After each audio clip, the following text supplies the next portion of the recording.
Matapos masilaw ng mga kawatan ay agad sumugod ang dalawa, halos sabay silang humahataw sa mga kalaban bawat dikit nila ay pagbagsak ng mga ito, sa sobrang bilis ay natapos ito ng biglaan. Sabi ko sa iyo 5 segundo tapos na ako. Ang sabi ni Malaya na pinapakita pa ang mga maskulado niyang braso. Sabi ko sa iyo 3 segundo lamang. Tagal mo hinihintay pa kita. Ang sabi ni Amihan na nagyayabang. Matapos ang isang mabilisang pakikipaglaban ay pinalaya na nila Amihan, Malaya at Sinag ang mga bihag na bebenta para maging alipin. Si Sinag at Malaya ay sinubukang bigyan ng mga pandaliang lunas ang mga nasaktan o may mga iniindang sakit na mga bihag. Si Amihan naman ay gumamit ng kanyang kapangyarihan upang magpadala ng sulat patungo sa kanilang kastilyo. Kailangan muna natin maghintay panandalian, magpapadala kami ng mga maginoo at mga kawal dito. Ang sabi ni Sinag. Ikaw ano ang balak mo? Malaya tama ba? Tiga-ibang tribo galing sa Daturaha. Ang sabi naman ni Amihan na umupo sa isang sulok at tinignan si Malaya. Tapos na ang aking trabaho dito, ako ay babalik na bago pa mahuli ng lahat. Ang sabi ni Malaya na naghanda ng umalis. Mukhang ayaw ka paalisin ng mga bata. Natatakot pa sila. Hindi ko din naman kayang protektahan lahat mag-isa. Ang sabi ni Amihan at tila napaisip pa. Mahuli ng lahat. Iyon ang sabi niya, di ba? Matapos nito ay hindi na nagawa pa ni Malaya ang pagtakas at naisip niya na totoo din naman na mahirap ang iwanan lamang ang mga ito sa kanilang dalawa. Mukhang kailangan mo pa ang serbisyo ng isang Malaya. Sige ako ay maghihintay ngunit sana bilisan nila. Ang sabi ulit ni Malaya na halatang di mapakali. Mukhang may itinatago ka. Sabihin mo na sa amin lahat kung ano yun. Ang sabi ni Amihan na tila nakakahalata na. Mukhang kailangan ka namin talian din para hindi ka makawala, baka. Baka isa ka din sa mga kalaban. Ang biglang dagdag ni Sinag na tila lalo pang nang aasar. Walang magawa si Malaya kundi ang itaas ang mga kamay habang ang dalawa ay lumapit sa kanya at talagang nang aasar pa. Ang dalawa na sina Sinag at Malaya ay kapwa nakatikim ng bukol sa ulo. Sa sobrang bilis ay walang nakaimik ng ito ay nangyari. Matapos ang pangyayari ay nakita ng lahat ang dalawang matipunong lalaki na ang mga itsura ay kamangha-mangha at respetado. Nanay, kamusta po? Ang biglang sabi ni Amihan nang makita niya ang kanyang nanay na si Dayang Dalisay.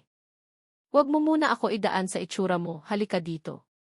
Ang sabi bigla ni Dayang Dalisay sabay kurot sa tenga ni Amihan. Samantala sa kabila naman ay sina Sinag at Malaya na nabukulan ay naghilot pa ng ulo. Tatay, makakapagpaliwanag ako. Sigurado ako matutuwa ka pa sa aking sasabihin. Ang sabi bigla ni Malaya.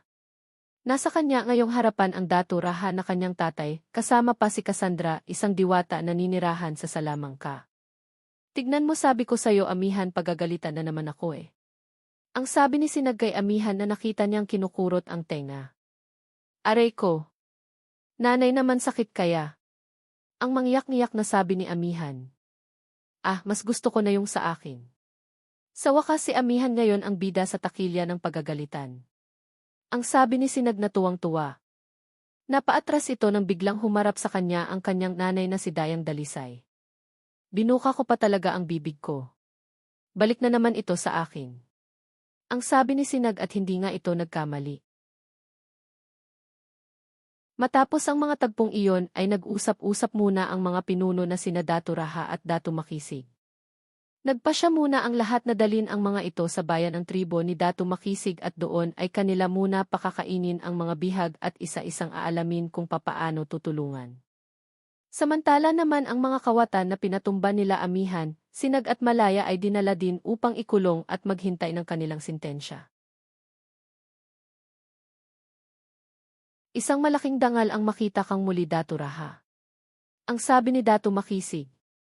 Ganoon din ako, Datu Makisig, isa itong malaking karangalan. Ngunit sayang, ang pagkikita natin ay isa pang insidente na tulad ng nangyari doon. Ang sabi ni Daturaha. Habang nag-uusap ang dalawa sina Amihan, Sinag, Malaya ay magkakasama naman na nakaupo sa hapagkainan. Prinsipe ka pala, hindi halata. Ang pabulong na sabi ni Sinag na tila inasar pa si Malaya.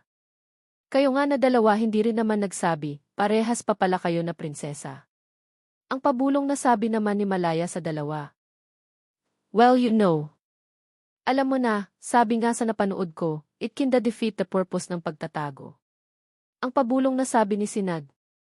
Ate, sira ka baka hindi niya alam yan. Sa mundo ng mga tao yang sinasabi mo pati yung Ingles. Ang pabulong na sabi ni Amihan bigla kay Sinag. Sa mundo ng mga tao yan tama ba? Alam ko yan nagpupunta din ako doon at nag-aaral. Ang pabulong na sabi ni Malaya sa dalawa. Ahem. Napatahimik ang mga ito at napatitig sa mga tao sa paligid. Nakaharap na sa kanila sina Cassandra at Dayang Dalisay. Nanay. Kalma lang tayong lahat. Ang hirit bigla ni Sinag sabay taas ng dalawang kamay para sumenyas ng peace. Pasensya na po. Parehas pasaway mga anak ko. Ang sabi ni Dayang Dalisay habang napahawak na lang sa ulo at napailing. Grabe naman ni nanay pati ako nasali doon. Biglang sinabi ni Amihan kay Dayang Dalisay. Huwag ka nang umalma baka madamay ako. Ang pabulong biglang sinabi ni Sinag kay Amihan. Tuwang-tuwa si Cassandra sa lahat ng nangyayari at sinabi. Kaibigang Daturaha, mukhang ang anak mo ay katumbas ng dalawang ito. Kaibigan Cassandra. Totoo nga ang sinabi mo. Ang pasaway kong anak ay siguradong hindi magpapatalo sa dalawang ito. Ang sabi ni Daturaha na tumatawa na din. Grabe kayo sa akin. Nanahimik ako dito at hinahayaan ko lang itong dalawang magkapatid na ito ang magpalitan ng sinasabi. Ang sabi ni Malaya na unti-unting lumalayo. Grabe ka. Ang sabi ng dalawang prinsesa. Matapos ang mga pag-uusap ng mga pinuno ay nagkaroon din ng pagpapasya na ang dalawang tribo ay magkakaroon ng kasulatan na sila ay magkaibigang tribo. Mukhang maganda ang adhikain ng iyong ama. Ang sabi ni Amihan kay Malaya nang makita niya ito na nakatambay sa isang sulok ng kastilyo. Nagulat naman ako sa iyo, kala ko tatay ko na naman. Ang sabi ni Malaya na napahawak pa sa kanyang dibdib. Napatawa si Amihan sa naging reaksyon ni Malaya at sinabi. Para kang si ate, grabe din ang reaksyon mo. Ano ginagawa mo sigurado tinatago mo yan eh? Lumakad si Malaya ng kaunti sa malayo at sinabi. Nakita ko ang husay mo, gumagamit ka ng hangin bilang iyong kapangyarihan. Gusto ko sana ito ay masubok kung ako ay iyong pagbibigyan.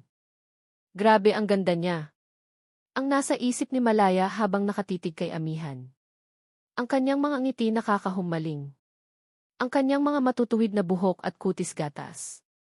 Ang kanyang sinabi ulit sa kanyang isipan.